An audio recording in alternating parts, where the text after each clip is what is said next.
Hello and welcome to SteveKnows. It's time for the weekly VR news update, and I have to apologise in advance. This day is not a good day. VR is evolving, it's changing. I'm not sure for the better, but it's changing, and it's definitely not good for some. So I'm going to be covering that today. It's a sad news. So enough chin wagging. Let's get started.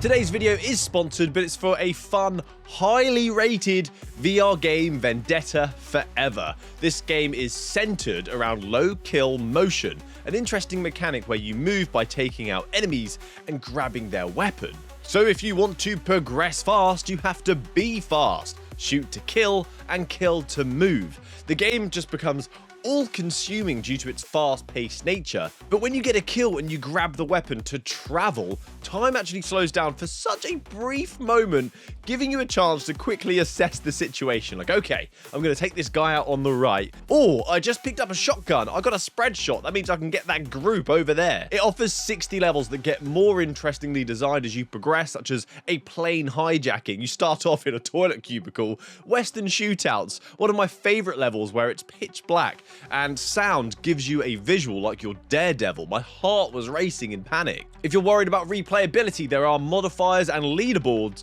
to increase your challenge or become the challenge for other people. If you're interested to check out Vendetta Forever, I will leave a link down below in the description as well as in the pinned comments. Your quads will thank you, and there is a very good reason it's got so much love on the store. The game is such a rush. I do recommend checking it out. So this week in VR, cue the sadness, play the violins. There is so much talk about the state of Quest, and it's made me kind of sad. I always want to do these weekend news videos. For me, it's about excitement, getting excited for the VR space, get something to look forward to, and it's not entirely a good day today. I'll have to see if I'll say good day at the end of the video in this one. But first of all, SideQuest are having layoffs. That was mentioned in SideQuest's interview with Shane Harris, with talks of a shift in the VR space for free-to-play experiences and in-app purchases being dominant now. The iPhones are powerful enough now that you can run these AAA games on them. Nobody did. They decided to buy the free-to-play games, right? So then on the other side of the pond, Frickin' Dreams, who are one of the top studios for VR, bringing us Ghostbusters, Covert Ops, Fract, Vendetta Forever. They're actually closing down 2 internal studios in favor of a new single studio. So Dream Studio is gone and Orbital is gone. And taking its place is a studio called Compass. This is going to be run by an ex-EA, oh no, and Activision, oh no, Callum Godfrey. Don't let us down, Cal. It rhymed, so I have faith in it. This studio is supposed to have an aim of focusing on the younger generation of VR gamers, a fail-fast mentality.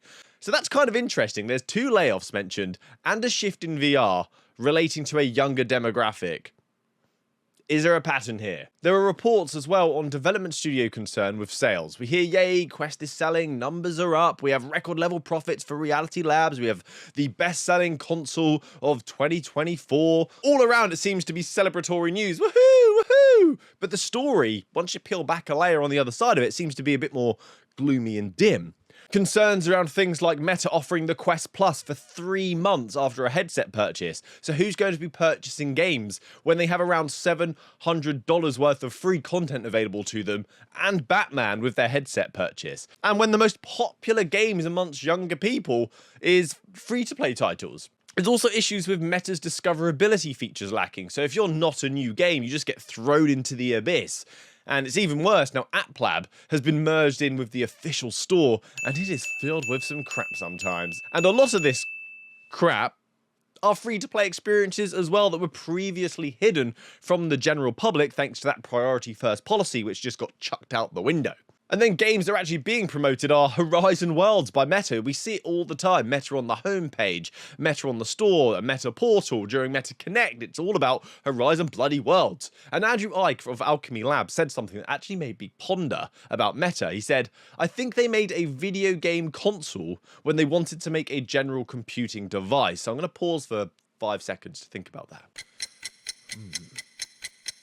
I'm impatient. That was too long. 1 and Quest 2 launched, Meta was proud and loud about its console-like store. They developed games for a console and it turned into a general computing platform. And that was a little bit of a rug pull, right? Meta have also released a blog post called The Evolution of Our Ecosystem. There's this section in it called Emerging Audiences that talks about an emergence of a new audience, obviously, and I've seen this. My 8-year-old niece has been going absolutely nuts for games like I Am Cat, and I told her mum, my sister, she's not old enough, do not buy it. But did she listen? She did. But the point is, a much younger demographic is in play now. We've seen this with the success of I Am Cat, I Am Security, Gorilla Tag, that's always been there. But they've just sort of popped off out of nowhere and become some of the most played games on the platform. And there's a line in this that got me so good. It said, as so many newcomers enter the market, the well-known attributes of VR enthusiasts no longer represent the full Quest user base. And to me, when I read that, it was like a massive, massive one of these. It's like, well, yep, I know you supported us and it was good fun, but we don't need you anymore. You're not the target audience. You're not the market. So to me, someone who's considered an oldie in this space, it seems like the experiences that I want, the studios that I love, are having an absolute tough time and having a tough go at it at the moment. And as Meta have said, it's like an evolution of the space is occurring, where previously we were in a bubble where we were stuck behind a paywall because people couldn't afford to buy these devices. We were early adopters, which I think we can all agree. There was this strong sense of community among the VR player base. And that's been slowly diminishing over time as it's become more saturated. And, well, we couldn't stay like that forever, right? If we want VR to be adopted and we want VR to be mainstream, we need to invite all different types of models, different markets, different people. It's an evolution. The VR that I know and love is going to have to be rebuilt and rediscovered by many. So when people say VR is dead, I don't think it's dead. It's just going through adolescence, let's say. It's growing hairs. It's getting a bit gobby. It's pit smell. Meta themselves have actually said that 2025 is the deciding year for Reality Labs. If I wear glasses and put my hands like this, will you take me seriously? Is it going to be the work of visionaries or a legendary misadventure? There is a tipping point here for both parties, the consumer and the supplier. I am genuinely feeling anxious about VR. But among all this noise, you kind of just need to step back and just look at the facts. Ignore the speculation of the future because it's the future. We don't know what's going to happen, but what has happened over 2024 over the last few years since VR has been growing? VR is now better than it has ever been. It's more successful than it has ever been. A market shift is happening, which is bad news for many, I know, but they must adapt like End Dreams are. It doesn't mean that VR is dead. It's just a new approach or a new way is being paved. Not the way I want either, just to be clear. I absolutely love the premium experiences. I'm not into the free-to-play and in-app purchase sort of culture. I don't like socializing. But we also got some of the best games that VR has had in a very long time this year as well. So it seems like it's just noise. If I look at the facts, VR's doing great, but people are just being forced to adapt. And in such a niche market where there isn't tons of money, unfortunately, people do suffer, and I do feel bad. But enough of that sadness. The kind of funny thing and the ironic thing is, when I was looking at news stories in what's been happening this week, the next two news stories that I had really to discuss that wasn't about negativity about games, they're about subscription titles and free games, ironically, and it doesn't feel completely appropriate to talk about this, but I must remain objective. So we have two fantastic games available on the MetaQuest Plus subscription this month. We have Budget Cuts Ultimate, offering roughly a 4-hour campaign as a rogue who is trying to save his workforce, his job, from being taken over by robots, which is kind of fitting from the modern day. It's slowly happening. We also have Power Wash Simulator, where we must use jet washers to clean the dirt off things. It's basically a white noise machine. You may fall asleep. It's also very, very good therapy, a therapeutic game, which I think we need after this news video.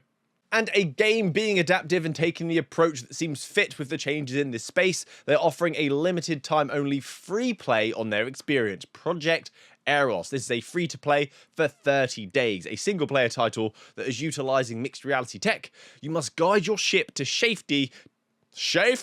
You must guide your ship to safety, taking out dangers that may get in your path. The game is usually $10, with 5 DLC packs available for another $10. You have until March the 5th to play this for the free download of Project Eros. So that's it from me today, guys. Thank you for watching to the end of the video. I know it's a bit sad. Hopefully the games here can provide you with a bit of a distraction, because there is no better escapism than VR. Please comment your thoughts on what's happening in the VR space. It'll be cool to hear yours, because I don't really have anyone to talk about VR in my real life. I don't feel sad for me. I'm just grown up, you know, and VR's still a bit of a niche, but I have you guys, so please comment so we can talk about it and I can hear your opinions. If you're interested in Vendetta Forever, because it is a fantastic title, it's linked down below and in the comments, or visit SteveKnowsVR.com and save 10%. Have a great week, happy gaming, good day!